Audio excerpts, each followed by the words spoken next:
দীর্ঘ সময় যাত্রীর অপেক্ষায় রাস্তায় দাঁড়িয়ে আছেন ফিরোজ মিয়া। দুটি চোখে শুধুই অপেক্ষা, হয়তো এবার কেউ ডাকবে।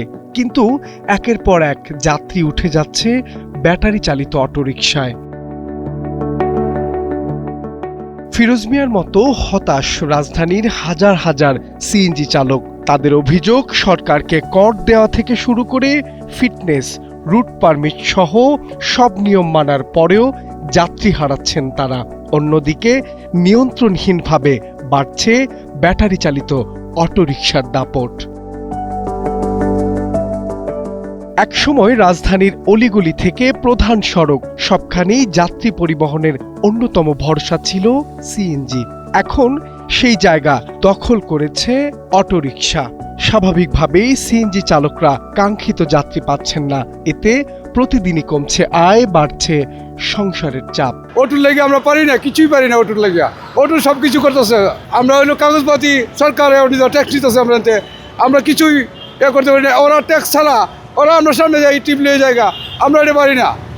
খুব কষ্ট হয়, আমরা খুব কষ্ট লাগে, বন্যা আমাদের খুব কষ্ট লাগে। আমরা তদন্তকারীর মধ্যে এমনিতে বলি মারে, এমনিতে বলি মারে, এই সমস্যায় আমরা আছি, চালাইতে পারি না। আগে জমা ছিল যেরকম কামাইছি, খাইতেও পারছি, কিন্তু ওখানে আবার তো আমাকে সেরকম ইনকামও নাই, চলার মতন আমাকে ইয়েও নাই। অটো বাড়ি আমাকে অনেক ক্ষতি হয়েছে। এরা ভাড়া কমলে দূর ফারে, কারণ এখন তো গ্যাসও লাগে না, তেলও লাগে না। এরা অবৈধ কারেন্ট দিয়ে চলে, এখন ইনকাম বেশি, আমাকে এরকম ইনকাম নাই। অটো বাড়ি আর টাকা সিটি পুরোই দূর পারতে পারে। আগে যে জায়গায় রিক্সাও যাইতো না, এই জায়গায় অটো দূর ফেরার জায়গা। শুধু যাত্রী সংকট নয়, নিরাপত্তার প্রশ্নেও উদ্বিগ্ন সিএনজি চালকরা।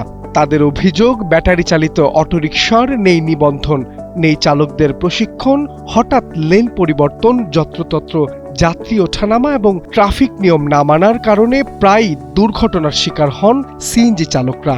অনেক সময় দুর্ঘটনার পর আইনি জটিলতা ও মামলার বোঝা বইতে হয় তাদের। অটোর কারণে আমরা যাত্রী পাই না, গাড়ির খরচা উঠাইতে পারি না, নিজের পেট চলে না, সংসার চলে না। আমাদের অরিজিনাল ড্রাইভিং লাইসেন্স কাগজপাতি সম্পূর্ণ ওকে আছে, অথচ আমরা যাত্রী পাই না। এবং অবৈধ ব্যাটারি চালিত রিক্সা বিভিন্ন রোডে যায়, এগুলোর কোনো সরকার কোনো পদক্ষেপ নিচ্ছে না, রাস্তা বন্ধ করতেছে না।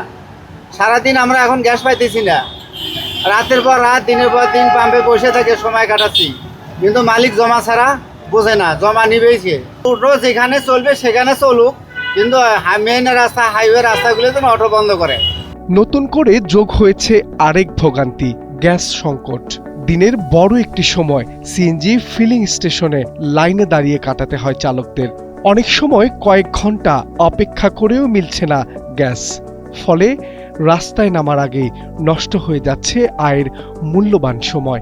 অটোটা দ্রুত উড়ানোর দরকার। আমি একটু আগেও আপনার এই মোচরে অ্যাক্সিডেন্ট করতে নিছি, ওনারে বলছি বামে যাইতে, উনি আমার আর উল্টা ধারে দেখায়, খানকির বলা গাড়ি লেনদেন হওয়ার প্যাসেঞ্জার সহ কাগজ আছে, গাড়ির কাগজ আছে, আমাদের লাইসেন্স আছে। আমরা রাস্তায় নামতেছি, কিছু হইলে সারজনে মনে করেন ধরেই কাগজ মামলা দেয়, আর অটো লাগরে কিছু কইতে না। আমরা সিএনজির সামনে যদি একজন যাত্রী নেই, 5,000, 6,000, 2,000, 3,000 টাকা একটা মামলা দেয়, অথচ অটো হলে 6 জন 7 জন করে নেয়।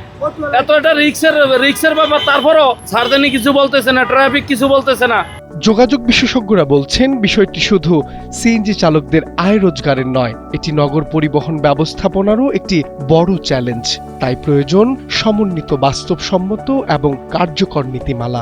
আমার যে ছোট ছোট আমার ব্যাটারি চালিত রিক্সা যে চলে আসছে, এরা দেখা যাচ্ছে রাস্তার প্রায় সিংহভাগ এরাই দখল করে নিচ্ছে। এদের ফলে দেখা যাচ্ছে গণপরিবহনের স্পেসটা আমার কমে যাচ্ছে, এবং শুধু তাই না, এরা যেমন স্পেস দখল করছে, পাশাপাশি কিন্তু দুর্ঘটনা ঘটাচ্ছে। সড়ক হচ্ছে কম এবং হচ্ছে ব্যবহারকারীর সংখ্যা বেশি। তো সেই জায়গাতে আমাদের স্ট্র্যাটেজিক্যালি যেটা প্ল্যানিং হওয়ার কথা ছিল, সেটা হচ্ছে যে আমরা এমন বাহনগুলোকে গুরুত্ব দিব যারা হচ্ছে একসাথে অনেক বেশি যাত্রী নিতে পারে। আমার কাছে মনে হয় আমরা এই কনসেপ্টের, এই টুলের একেবারে বিপরীত দিকে হাঁটছি। সিএনজি চালকরা বলছেন, তারা প্রতিযোগিতার বিরোধী নন, তবে সবাইকে একই আইনের আওতায় এনে সড়ক শৃঙ্খলা নিশ্চিত করতে হবে। বৈধ পরিবহনকে টিকিয়ে রাখা, অবৈধ ও অনিয়ন্ত্রিত যানবাহন নিয়ন্ত্রণ এবং যাত্রীদের নিরাপদ যাতায়াত নিশ্চিত করতে এখনই কার্যকর সিদ্ধান্তের অপেক্ষায় সংশ্লিষ্টরা। মাহবুব আলম শ্রাবণ, সময়ের আলো, ঢাকা।